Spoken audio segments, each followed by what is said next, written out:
Hey, it's JB here. I thought I would do a video to answer some of the questions that we're getting in the back office and also being sent in to us that is essentially going to be broken down in this video about the Holy Grail. A lot of people are wondering, how difficult is it? Is it really that simple? Can they get on to using this on one chart?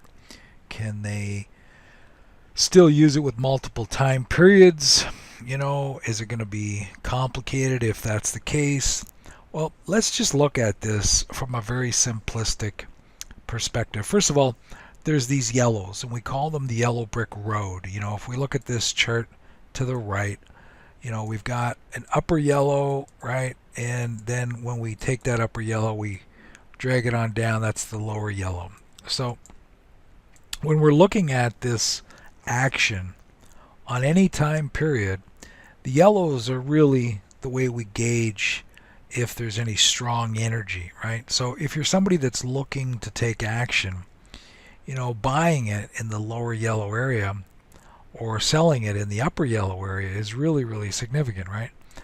When we look at this chart on the right and you say to yourself, it looks like that would have been a good buy in hindsight. This area here, about 61, 62, if we look at the left chart, this is where that 61, 62 is. It's right in here. Okay, that's where the 61, 62 is. Now, if you say to yourself, well, I only want to trade one chart, and I need to understand maybe where I am in the day, if I'm do I have a strong market? Do I have a weak market? Well, how do you really gauge strength and keep it really simple? Well, with this Holy Grail concept, let's just first start talking about this right chart and looking at what a specific setup would look like. Now, the green thing is supposed to push price lower. If the green thing stops pushing price lower, the red dot and this red axe, this is what we call the axe here, this thing here, same here. The red dot or the red axe is going to hold. That's if the green, what we call the airbag, stops pushing down. And the very first thing you would expect is price to get above this center, okay? And that would mean this lower yellow area is up, okay? But we don't know that until price gets up here. So you would want to see price staying above the center. You definitely don't want it to go back down through here because you get your red dot and your red axe, right? So that would be a good signal to get on with the bulls. Now, when we look at the left chart, look at the center here. There's the center. It's in this upper yellow area, right? We're at the bottom of the green airbag. Same on this bar. So if price is losing its push down into that, then there's a continuation pattern going on. But we know that when we look at the trade chart to the right. So you might say to yourself, well then, why do I need to look at the left chart? I mean, I'm going to get the signal from the right chart.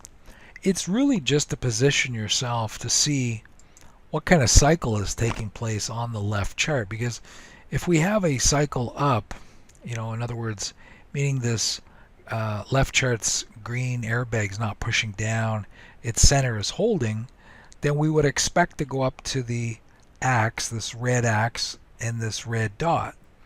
And that would be a target, right? So if you got long, we would look to deal with that. Now, as you get up here, what I'm noticing, at least on this right chart, is that we're pushing up and then we're pulling back into this red airbag. Okay, now we're still above the center, but you can see that the axe up here is holding, and so does the red dot. Now we go sideways, don't we? And we should be getting below. There's that word should. We should be getting below this center. We're not getting below here. And the airbag, okay, we're closing above the airbag, this green thing. Same with here. And it's pushing up.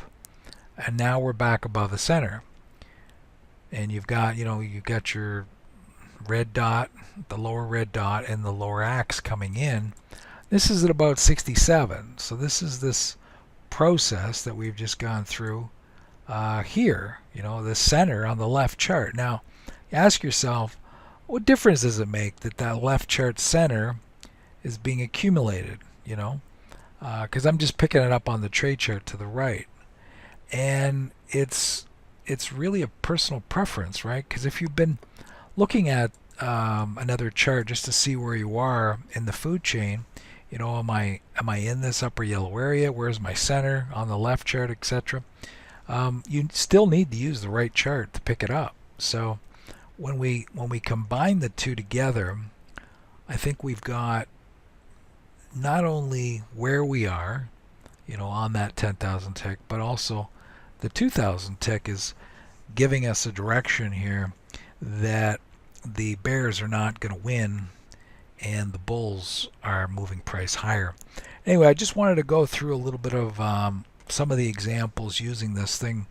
I hope that answered some of the questions. We're really simplified the geometry now. When we put the GPS numbers up top, like for example, up top like that, these numbers they're live, so they're all the way to the right of the chart. In other words, here, this is going to be combined in NinjaTrader 8. Right now we got NinjaTrader 8 at the top, NinjaTrader 7 at the bottom. But essentially, when you understand how the geometry works, like for example, we're selling down, right? You can see here we're pushing down, and right here we're closing really close to the green airbag, and that's with 163% pushing down. Then on the next bar we've got 73%, 80%. So we're really starting to lose the push down. And if you think the lower red dot's going to hold and get above the center and get above the green airbag, you're absolutely correct. And that's how this game is won over and over and over again. And you can do that on the trade chart to the right. Like for example, that same point, if we just look at the trade chart, this is at about, I guess we're down here. Okay, you'll notice that price is flushing down, flushing down. Now the airbag is not pushing down. We would expect the dot and the axe down here to hold and get above the center and the green airbag, and price should pop, right? And that's exactly what happens. Now when we combine that with the GPS, you'll note at the very top we're getting red zeros. Red zeros mean the lower red dot is going to hold. Okay, so we combine all this, it's going to give you the ability to trade just one chart or to combine it with multiple time periods. Your call. Anyway, thanks very much for your questions. Hope you guys enjoy the rest of your weekend.